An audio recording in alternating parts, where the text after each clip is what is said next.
Y ya está lista nuestra invitada. Se trata de Nelis Herrera. Ella es la directora del Instituto Nacional de la Mujer, con quien vamos a hablar de esos casos que no paran de suceder en nuestro país y en toda la región. Las mujeres están siendo víctimas de mucha violencia. Licenciada Herrera, buenos días, bienvenida. Buenos días, saludos a toda la audiencia de Panamá en directo. ¿Qué están haciendo las autoridades para erradicar la violencia, las autoridades de Panamá me refiero, la violencia que están sufriendo las mujeres en nuestro país? Bueno, Flor, lo primero que yo tendría que decirte es que para hablar de lo que es prevención, atención, porque es un tema de un conjunto, prevención y atención y buscar esa erradicación de la violencia, nosotros estamos dando un giro buscando acercar al Estado a la comunidad. Nosotros hemos primero analizado desde esta institución pequeña, que es el Instituto Nacional de la Mujer, y que para mí primero es importante también hacer un poco de docencia. El tema, la responsabilidad de ver por políticas públicas, de acompañar a las entidades en este proceso de atender el tema, porque este no es un tema nada más del INAMU, es de Ministerio de Salud, de Educación, de Seguridad, de Ministerio de Gobierno, de la Defensoría. Somos una cantidad de instituciones que estamos abocadas y obligadas por ley, según la ley 82, cada uno con obligaciones distintas. Sin embargo, yo tengo que ser sincera, y es que muchas de estas instituciones históricamente no han atendido lo que la ley les indica. Y ahora nosotros hemos llegado al gobierno y hemos encontrado que nos está explotando un problema social y va de la mano con un tema de una pandemia que no tenemos duda que puede haber influenciado de manera negativa para impactar en el aumento de la violencia y quizás no más que aumento, evidenciar esa violencia. Y la realidad es que nosotros cuando comenzamos a ver cómo aumentan las cifras en tema de femicidio, hemos comenzado a impulsar como gobierno nacional desde la pandemia el tema de la denuncia. Cuando nosotros hacemos una comparación con años anteriores, nos damos cuenta que en los años donde hubo mayores niveles de femicidio, las denuncias eran muy bajas. Hoy existe mayor confianza de la ciudadanía porque hay una divulgación, no solamente por parte del INAMU, sino de ustedes los medios de comunicación que cada vez le dan más importancia a este tema. Eso quiere Y decir, licenciada Herrera, que la situación ha sido básicamente siempre la misma, nada más que ahora se conoce más y las mujeres se están atreviendo más a denunciarlo. como lo acabas de decir, tal cual, no tengas duda. La violencia está ahí. Por ejemplo, si nosotros estuviésemos analizando la violencia para salir del escenario urbano y nos vamos al área de difícil acceso, Darién, la comarca y demás, y nos damos cuenta lo difícil y cuánto le cuesta a una mujer poner una denuncia por la distancia, como las áreas donde han habido dos femicidios, en el área de Cusapín, nos damos cuenta que no hay presencia como tal del Estado. Y esto dificulta para una mujer poder poner una denuncia. Adicional a esta situación, hay un tema del imaginario social donde las personas han normalizado tanto la violencia y la han normalizado, Flor, porque es que a ti, a mí, a todos los que nos escuchan, nos enseñaron mal. Nos enseñaron, uno, que en problema de marido y mujer nadie se mete, cosa que es un error, porque la ley dice que si usted sabe de un delito, usted tiene que ponerlo en conocimiento de las autoridades. Y la violencia contra la mujer es un delito, igual contra los niños y niñas. Y fíjate, en cada uno de los casos que se han dado en los últimos tiempos, se han dado gritos. Pero ¿sabes qué pasó? Que los vecinos están tan acostumbrados y la familia a esos gritos que dicen, no, nosotros no escuchamos nada, pero cuando la investigación se da, bueno, sí, escuchamos gritos, pero es que eso siempre se escucha. Vámonos a este fin de semana, una menor de edad de 17 años, con un joven altamente peligroso porque tenía en su posesión un arma de fuego. ¿Y qué dicen los vecinos? Bueno, ellos escucharon gritos. ¿Sabes cuándo hubo una alarma? Cuando escucharon el disparo y escucharon el silencio de ella. Entonces Eh, hay varias situaciones. La sociedad ha normalizado la violencia.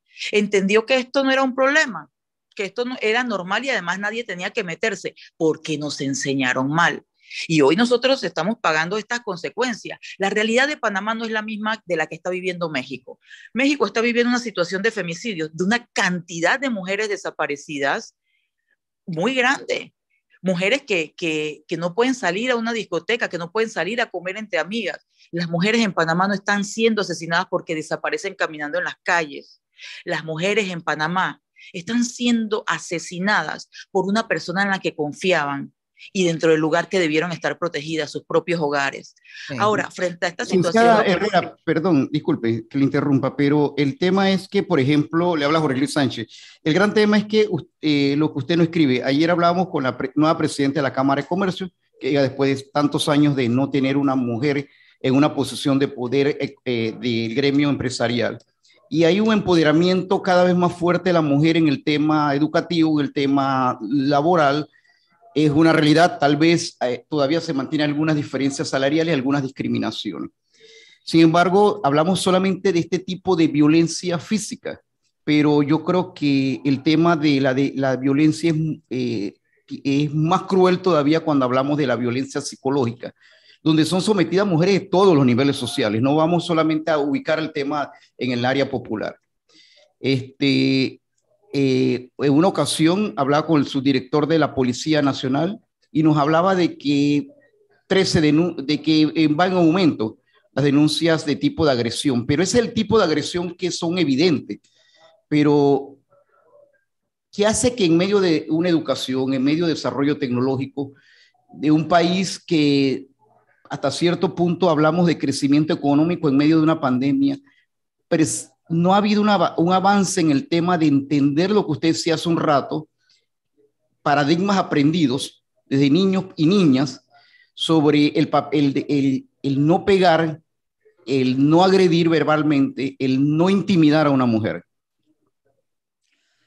Estamos hablando, cuando tú haces señalamientos muy puntuales de un avance, sí, se han dado avances, pero no en igualdad de oportunidades para todos y todas.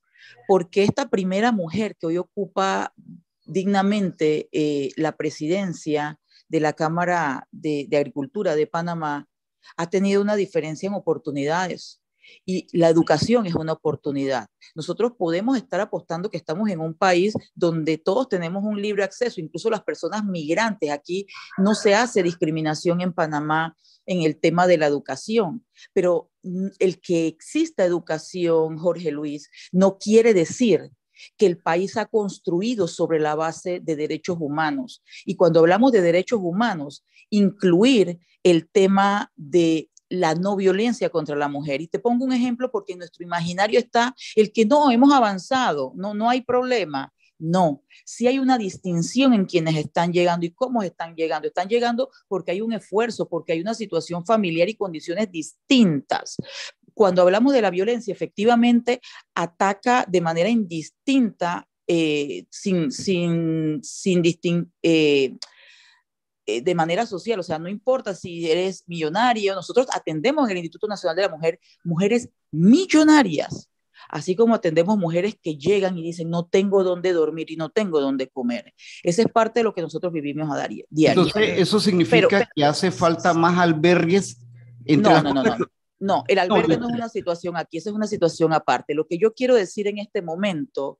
pero le decía porque sería otro tema, pero para terminarte de contestar el primer tema. Y no nos hace, en estos momentos, ese no es un tema urgente, porque esa es una medida de protección que dicta una autoridad. Lucy, Nelis, que yo hablaba hace un tiempo con la directora del Instituto de la Mujer de la Universidad de Panamá, y casualmente ella coincidía con la doctora Juana Herrera de la necesidad de más albergues, porque el albergue permite extraer a la mujer del lugar de violencia, a ella y a sus hijos, para tratar esa es la percepción de ellas, pero fíjate, la doctora Juana ve el tema de salud mental. Quizás ella dijo que es importante el papel de los albergues, pero no creo que ella hubiese podido decir que era necesario más en este momento, porque yo te voy a decir algo, durante la pandemia solamente tuvimos a una mujer albergada en 2 años. No hubo medidas de protección de albergue y las medidas las da la autoridad competente. Entonces, los albergues son importantes, sí, pero si yo dijese, ratifico lo que estás diciendo, te digo que no nos estamos dando abasto, y eso no es cierto. En la Universidad de Panamá, el instituto, la gran pregunta es qué papel jugamos cada uno de nosotros en este proceso. Y el papel del Instituto de la Mujer de la Universidad de Panamá, que ha dictado cátedras de especialización, debió haber estado dirigido por años también en crear cursos de especialización, diplomados constantes y ofertarlo a quienes construyen país para que las políticas públicas tuviesen un enfoque de género. Pero hoy, cuando vemos todo un cúmulo, tenemos a un INAMU tratando de hacer de todo. Te pongo un ejemplo, estamos tratando de crear un diplomado en planificación y acabamos de contratar a una consultora para todas las entidades del gobierno en sus oficinas de género. Estamos con la policía, con un diplomado con la Universidad de Panamá, casualmente, para especializar en prevención y atención de la violencia, para que ese abordaje sea amigable y digno para las mujeres. Estamos viendo por qué los jueces de paz no tienen un manejo adecuado y desconocen las leyes, incluso sus propias funciones. Entonces tenemos un sistema con debilidades y que hoy estamos tratando de abordar esas debilidades de manera muy rápida e integral. Mañana, por ejemplo, yo en estos momentos ocupo el cargo de presidenta del Consejo de Ministras de la Mujer de Centroamérica y el Caribe.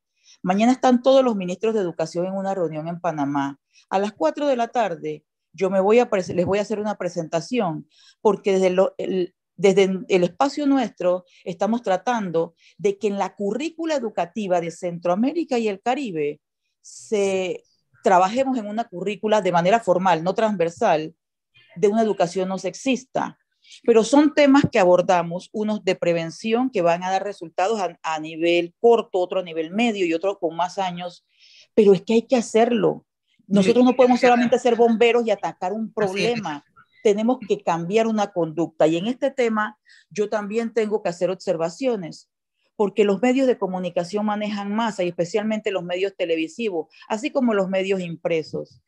Y la gran pregunta para los medios es si están de la mano en esta lucha que tiene el Estado por erradicar la violencia, o no se han dado cuenta qué es lo que están promoviendo en sus horas pico.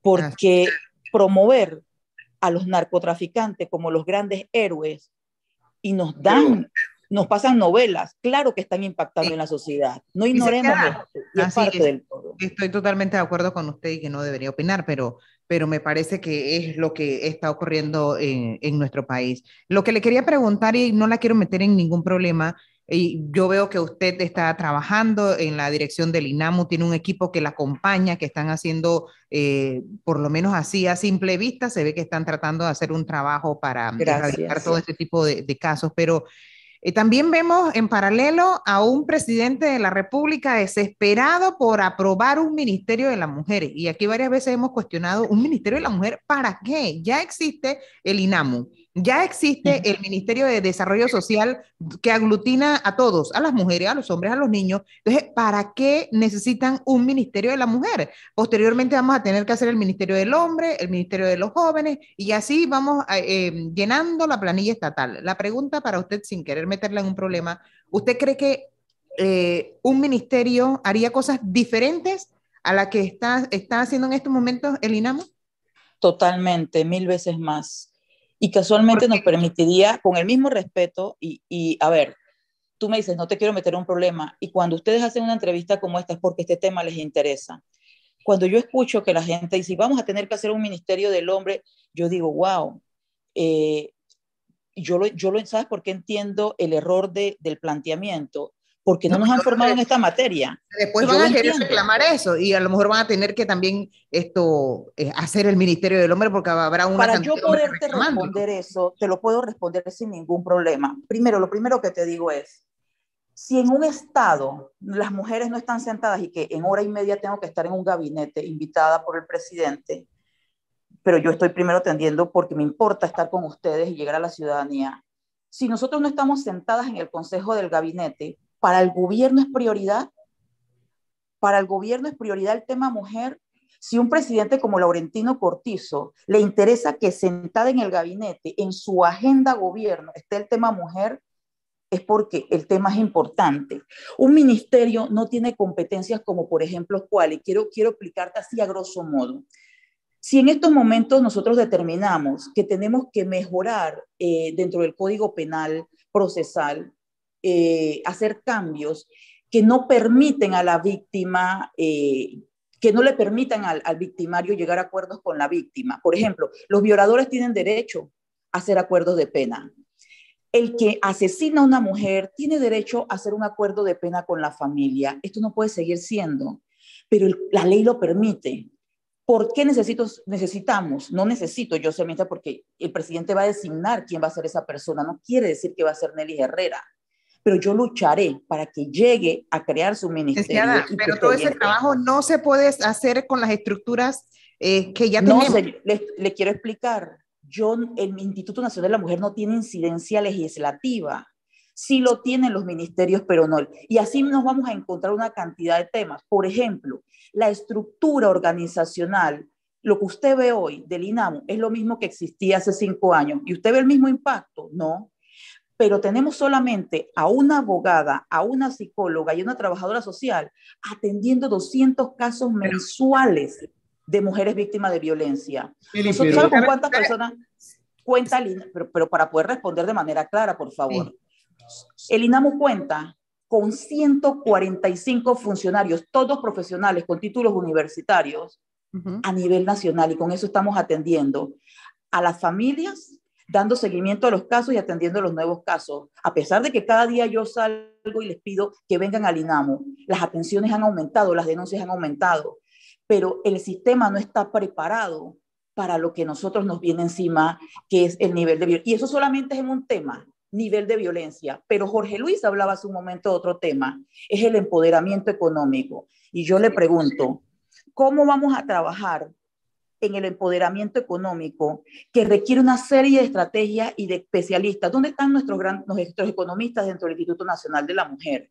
¿Dónde están? Nosotros necesitamos crear un ministerio y trabajar en las autonomías económicas, en las autonomías físicas. Vamos a ver cómo garantizamos más mujeres en los espacios de toma de decisiones. Necesitamos crear centros de capacidad. Necesitamos. Pero una institución que atiende un tema que parece que solamente fuese violencia, con 145 funcionarios, sin poder sentarse en el gabinete del Ejecutivo, sin tener incidencia legislativa, con un presupuesto diseñado para un instituto y no para un ministerio. Pero entonces encontramos a una sociedad diciendo, pero ¿cuál es el problema? ¿Por qué tiene que crearse? Si la sociedad no entiende por qué tiene que crearse, hay un problema también. Licenciada, porque comprendo lo que usted está planteando, pero es que nosotros de este lado también vemos la película de otra forma. Se lo preguntaba porque aquí en este país se inventó, bueno, la provincia de Panamá Oeste porque tiene que mejorar la provincia, porque se van a solucionar la cantidad de problemas sociales que tiene la provincia. Bueno, al final, provincia de Panamá Oeste, ¿qué ha pasado? Absolutamente nada. En el Ministerio de Educación, en el gobierno pasado, crearon un viceministerio de estructura, porque eso se requería para que las escuelas en el país estuvieran listas en el inicio de año escolar y que no tuviéramos la tragedia que tenemos todos los años. Resulta que pasaron 2 años de pandemia donde los muchachos no fueron a la escuela. Es verdad que tuvimos un periodo encerrados todos, incluyendo a la gente del Meduca, y regresaron a clases este año después de 2 años. Y usted ve las noticias nada más todos los días, no sé cuántas escuelas con tragedia de infraestructura, pero una cosa terrible, que ni siquiera baños tienen. Entonces, la pregunta es, ¿por qué crear un ministerio de la mujer cuando ya tenemos otras estructuras? Y no es que a mí no me interese el tema de la mujer. Así, al igual que el presidente, yo también quiero... Por lo que le acabo de explicar, que las mujeres, porque las mujeres estén... Hay un desentendimiento de las funciones de las instituciones del Estado, ¿me explico? Y al no comprenderlo, eso es fácil que podamos decir eso. Yo la comprendo. Fíjese, aunque usted habla de que esas 2 estructuras fueron creadas por el gobierno pasado. Eso y otras más, que no me acuerdo. Yo soy profesora de orientación y estoy 100% de acuerdo en que había que crear una dirección, un viceministerio que se encargara de ese tema. ¿En serio? Pero eso nada más ha servido para planilla, licenciada. Para planilla. no para otra cosa. Licenciada, fíjese, yo estoy defendiendo una acción del gobierno pasado. ¿Y por qué la estoy defendiendo? Porque todos esperamos, y lo mismo me pasaría a mí, que yo me encuentro con que desde 1903, cuando vamos a ver qué se ha estado haciendo en tema mujer, tenemos un rezago histórico tan grande, pero las personas esperan, obviamente, que nombrando a alguien de la noche a la mañana se va a solucionar, pero no de la noche a la mañana.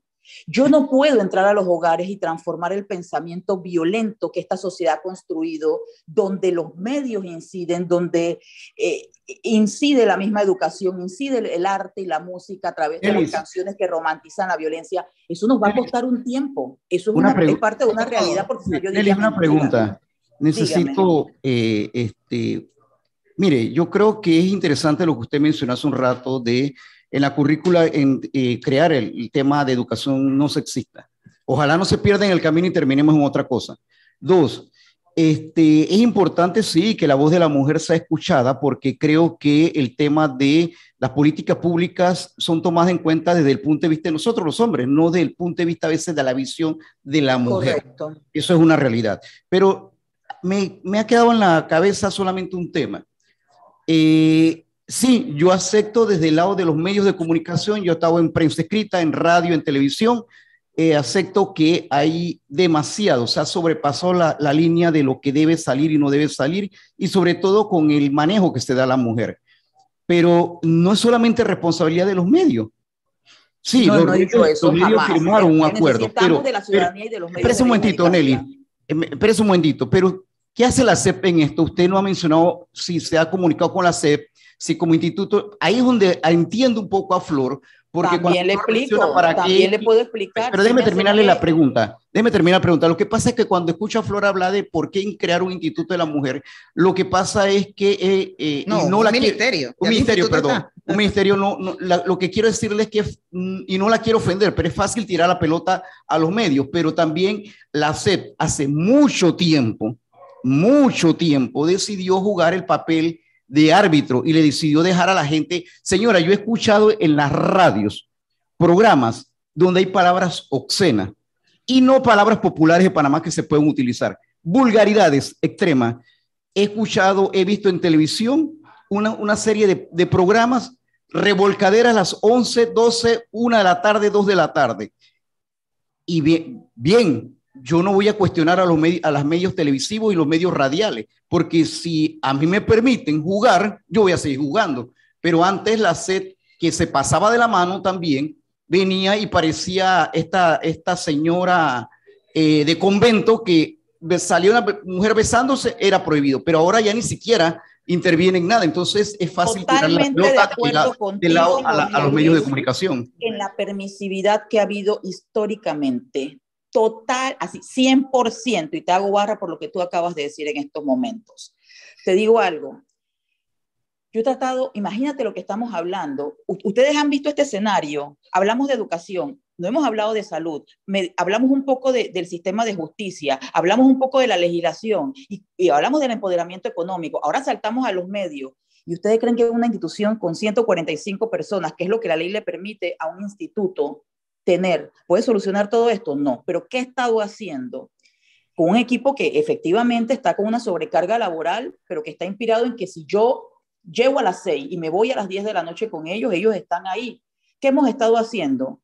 Lo primero que hicimos fue un análisis de la ley. Si el instituto fuera un ministerio, nosotros podríamos apostar a transformar la ley, pero ayer me senté con la junta directiva de los suplentes de la Asamblea de Diputados a pedirle su apoyo. ¿Por qué? Porque cuando se hicieron las modificaciones a la ley en el tema de la regulación de los medios de comunicación, por ponerte un ejemplo, se dejó libre la regulación de los medios escritos. Es por esto que tú ves que todos los días el país se desayuna con una mujer semidesnuda o con imágenes que cosifican a la mujer. Esto debería ser, si esto lo que perpetúa en el imaginario es que la mujer es un objeto sexual, ¿cómo cambiamos esto? Ay, pero la regulación, pero es que la ley no los incluyó y ellos pueden hacerlo porque la ley se los permite al dejarlo abierto. Entonces, imagínate en todo lo que hemos estado atendiendo en el periodo, yo puedo hablar del año y tanto que yo tengo de estar aquí. Y no digo que en algún momento otras personas no hicieron, claro que hicieron cosas. pero hoy estamos atendiendo con urgencia ese todo. Y no, ¿por qué yo no puedo plantear desde en este momento como directora una modificación a la ley para que esto cambie? Porque yo no tengo incidencia legislativa. Entonces me toca un doble esfuerzo. Me toca ir, hacer cabildeo, convocar a gente, cuando hay tantas cosas que hacer. Licenciada, pero es que el MIDES tiene sus funciones. Bueno, es dentro de las funciones están atender las situaciones de la mujer, ¿o no? No, señora, por eso existe el Instituto Nacional de la Mujer, y por eso existe CENIAF, y por eso existe SENAI. Nosotros somos entidades autónomas. Nosotros somos entidades autónomas. Solamente nuestra junta directiva está presidida por el MIDES. ¿Por qué? Porque en el tema administrativo, al no ser un ministerio, la administración pública funciona de esa manera. Ese es un tema más profundo y trato de explicárselo rápidamente de manera sencilla para que todos podamos homologar conceptos. Pero quizás lo que estamos viendo, y que yo lo comprendo, es una interpretación rápida de parte de la ciudadanía, donde dicen, pero esto lo va a hacer. No funciona así. Sí, mire, no tenemos mucho tiempo, licenciada, porque tenemos otra entrevista que es básicamente relacionada con este tema también. Pero le quiero preguntar, ¿el INAMU entonces quedaría, o sea, dejaría de existir? ¿Sería solamente el Ministerio de la Mujer? Cuando se eleva una institución, quiere decir ya no eres un instituto, ahora eres un ministerio. Eso es lo que quiere decir, se eleva. Por eso el presidente dijo, el INAMU... cultura, pues, que pasó del instituto al ministerio. Así es, y entonces deja de existir el instituto. ¿Y qué decía el presidente? Serán un ministerio, pero seguirán con su mismo presupuesto. Que sí preocupa, sí. Van a seguir con el mismo presupuesto, pero si dice que la plata no les alcanza para trabajar. Bueno, es que, ¿cuál es la diferencia? Bueno, van a tener incidencia legislativa, van a poder presentar leyes, pero con los mismos recursos que dicen que no les alcanzan. Oye, Flor, y lo otro tema es que, por ejemplo, se creen los ministerios y en el camino, por ejemplo, lo que tú dices, no se pierda la orientación, porque creamos mañana el Ministerio de la Mujer y termina, y llega una persona que no tiene ni siquiera idea, como ha ocurrido, de qué es el tema de la mujer y lo comienza a dirigir a su manera. Casualmente le iba a preguntar eso a la licenciada. Me imagino que ocurrirá lo mismo que con mi cultura. ¿La ministra será Nelis Herrera? ¿O no? Yo no le puedo responder eso. Esa es una decisión del presidente de la República. Que no tienen las capacidades para dirigir. Se nos acabó el tiempo. Licenciada, qué bueno que nos haya atendido. Ojalá y podamos conversar con usted más adelante, porque de verdad que este tema apasiona un poco y es importante además. Gracias, Flor, gracias, Jorge Luis, muy especialmente a ustedes por hacer docencia a través de este espacio, y nosotros estamos siempre a las órdenes para cuando nos necesiten. Bendiciones, y a su audiencia también. Ya son las 8:40.